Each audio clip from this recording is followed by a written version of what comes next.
విషయం ఏంటంటే హరిహర వీరమల్లు అనే సినిమాని ఆపడం కోసమే జూన్ 1 నుంచి బంద్ ప్రకటిస్తున్నారు పర్సెంటేజ్ కానీ ఇవ్వకపోతే అనే మాట రావడం అనేది చాలా దుర్మార్గం. It's a trash. అది ఉత్తిది, అది కరెక్ట్ కాదు. అందులో కుట్ర ఉంది. ఆ కుట్రదారులు ఎవరు తెలుసుకోవాలి అని స్వయంగా పవన్ కళ్యాణ్ గారు ఆఫీస్ నుంచి రావడం అనేది, స్వయంగా సినిమాటోగ్రఫీ మంత్రి దుర్గేష్ గారు మాట్లాడడం అనేది కరెక్ట్ కాదు. ఎందుకంటే మిత్రులారా, ప్రొడ్యూసర్ కౌన్సిల్ కానీ, ఫిల్మ్ ఛాంబర్ కానీ, అది సినిమా పరిశ్రమ పాలనా సంస్థలు, ఆ 2 సంస్థలు కూడా బంద్ ప్రకటిస్తామని ఇప్పుడు చెప్పలా. డిసిషన్స్ ఆర్ గోయింగ్ ఆన్ అని చెప్పారు వాళ్ళు. దట్ ఇంకో విషయం చెప్తున్నా మీకు, బంద్ అనేది ప్రజాస్వామ్యంలో ఒక బ్రహ్మాస్త్రం. ఎవరైనా బంద్ ప్రకటించే ముందు సినిమా ఇండస్ట్రీలో అకార్డింగ్ టు నామ్స్ 3 వారాల ముందుగా తెలియపరచాలి. ఇదిగో పలానా ఇష్యూ మీద మేము ఫైట్ చేస్తున్నాం, అది ఇంకా కొలిక్కి రాలేదు కాబట్టి మేము బంద్ ప్రకటించబోతున్నాం అనే విషయాన్ని నిర్మాతలకు 3 వారాల ముందు తెలియపరచాలి. This is norms, it's a preamble. 3 వారాల ముందు తెలియపరిస్తే రిలీజ్ డేట్ ఎవరు తెచ్చుకున్నారో, మేము రిలీజ్ డేట్ ఇచ్చుకున్నామండి, ఇంకో 2 వారాలు మేము రిలీజ్ చేస్తున్నామండి అని ప్రిపేర్ అయిన నిర్మాతలను ఇబ్బంది పెట్టకుండా ఉండడం కోసమే 3 వారాల ముందు తెలియపరచాలి according to norms. So June 1 bandh ప్రకటిస్తే ఒకవేళ జూన్ 12 అంటే 2 వారాలు కూడా కాదు కదా. ఏ రకంగా మీకు హరిహర వీరమల్లుకి అది వర్తింపు చేస్తుందండి? అది కరెక్ట్ కాదు. పవన్ కళ్యాణ్ గారి మీద ఎవరైనా కుట్రపడతారు. తెలుగు చలనచిత్ర పరిశ్రమలో విశ్వవిఖ్యాత నట సార్వభౌమ ఎన్టీ రామారావు గారు, భారతదేశంలో ఎన్టీఆర్ మన తెలుగు జాతిని ఖ్యాతిని చేసిన మహనీయుడు.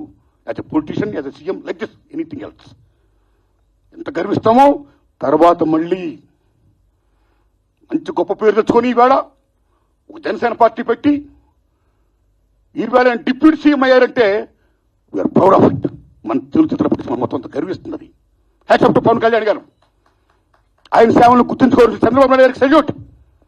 మేము పవన్ కళ్యాణ్ గారిని ఏ రకంగా దుర్మానం కాము, కానీ పవన్ కళ్యాణ్ గారు ఆఫీస్ ఆ రకంగా కరెక్ట్ కాదు రావడం. ఓకే, వచ్చిందనుకోండి, ఇష్యూ వస్తే మహాత్మా గాంధీ ఏమన్నాడు? ప్రపంచ యుద్ధాలను కూడా చర్చల ద్వారా ఆపొచ్చు అన్నాడు ఆయన. ఒక సీఎం, ఒక డిప్యూటీ సీఎంగా మీరు అక్కడ సీఎం చంద్రబాబు నాయుడు గారితో మాట్లాడి హరిహర వీరమల్లు అనే టాపిక్ మీరు ఎత్తకుండా, ఓకే మీ ఇండస్ట్రీ కష్టాల్లో ఉన్నప్పుడు రండి, మనం సిట్టింగ్ చేసుకుందాం రండి, మాట్లాడుకుందాం రండి అని చెప్పుంటే ఒక పెద్ద రోల్ ప్లే చేసి ఉంటే ఒక చలనచిత్ర పరిశ్రమ బిడ్డగా మిమ్మల్ని మేము ఎంత గౌరవించేవాళ్ళం సార్. ఎంత బాగుండేది సార్, ఎంత బాగుంటుంది సార్. ఆ పని చేయండి సార్ పవన్ కళ్యాణ్ గారు.